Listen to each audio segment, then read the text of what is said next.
Problem number 1. Ito yung parang basic na problem. Pero sa totoo lang, hindi talaga to basic sa mga beginners. Pero gawin natin basic. So, dito, sabi na dito, the water surface shown in figure 4 is 6 meters above the datum. So, yung datum natin ay nasa point 2. Siyempre, maliit yung sulat dito, kaya kailangan kong isulat point 1, point 2, 3, 4, 5. And the pipe is 150 mm in diameter. The total loss of head between the points 1 and the water surface and the point 5 in the jet is 3 meters. So kung i-drawing natin yung hydraulic grade line dito, di ba? Dito nung pumasok yung tubig dito sa entrance, nagkaroon ng minor head loss, kaya medyo bumaba siya ng konti yung water level. Tapos dito na wala na, basta water level yan ha. Dito kasi ang water level ng tubig is ito lang, kaya syempre sinabayan na niya lang din. Pero ito yung mga piezometer, sinasabayan niya lang din mga piezometer. Yan yung HGL. So sa taas niya ay EGL. At ang EGL, nangyari?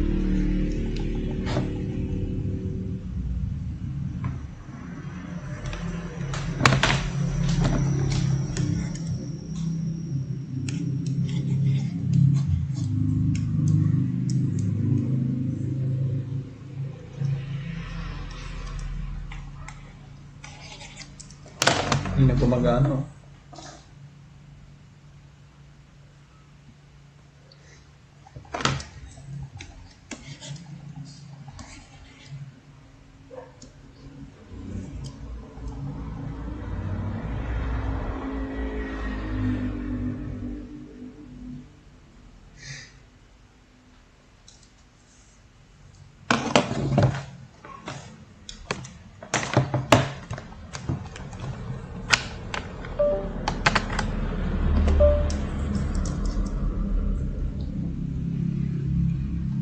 So yung EGL ay dito. At ang pagitan ng EGL and SGL, velocity head. Siyempre, since at 0.5, V5 squared 2J. And yung height daw dito, 6 meters. Pero kung ano daw kinukuha, there will be velocity flow in the pipe and the discharge Q. And for beginners, di ba ang QI equals to velocity times area or volume over time, kasi ang unit ng Q ay volume over unit time, or like madalas liters per second or cubic meters per second.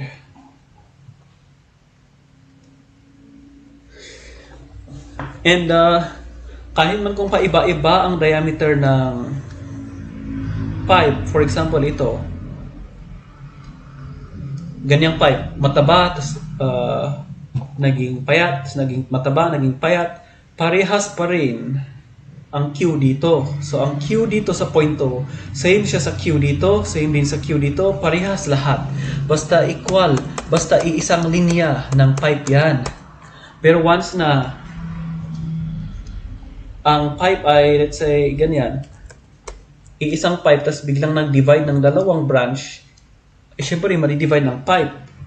Iba, yung Q dito, madi-divide na ng dalawa. Or depende kung anong nangyari. Pwedeng hindi dalawa, basta ano yan, maiiba. So, dito, the water surface shown in figure 4. So, paano na yan? Determine the velocity of flow in the pipe and the discharge Q. Yung Q natin is velocity times area.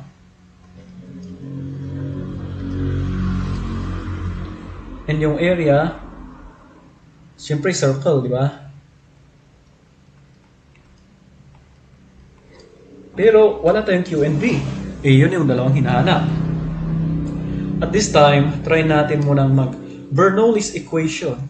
So, BEE at 1, 2, 5. So magsimula tayo sa water surface hanggang sa labasan ng tubig. Pwede din naman tayo mag BEE at any time dito eh. At any point. Pero pinili ko muna yung general. Tingnan natin kung makuha ko. So, alam natin na mayroong elevation yung 1. Meron din pressure head yung 1. Meron din velocity head yung 1. And wala na. Tapos, merong elevation yung 5. Merong pressure head yung 5. Meron din velocity head yung 5. Meron din head loss. After na dumaan yung tubig, na syempre dahil sa friction loss sa pipe, nagkaroon na ng head loss. And yung sa Z1, 6 meters. Yung sa P1, walang pressure sa water surface, wala din velocity. And then sa Z5, datum yan, kaya 0. Wala din pressure dyan kasi lumabas ng tubig, makinahawa na ang buhay niyan. Tapos sa V5, yun yung hinahanap.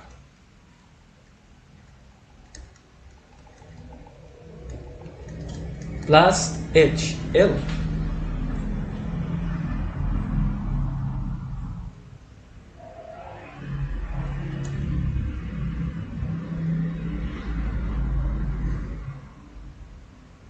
Ay, meron palang head loss. Given daw, total head loss, 3 meters. Sabi niya dito, and the total loss of head between 0.1 in the water surface and 0.5 in the jet is 3 meters. Ang ibig sabihin pala ng jet is yung bositsit. Di ko alam anong term sa bositsit. Ito yung pipe. Ganyan. Jet ang tawag dito. Yung malakas na pressure na tubig. So, in the jet is 3 meters. Bali ito, 3 meters. So, yung V5 equals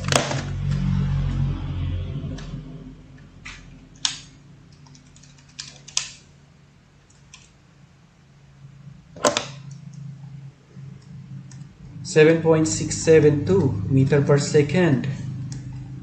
Ito na yung sagot. Tapos yung Q niya, since V5, A5, paparehas din naman yun sa lahat eh. Yung Q naman natin ay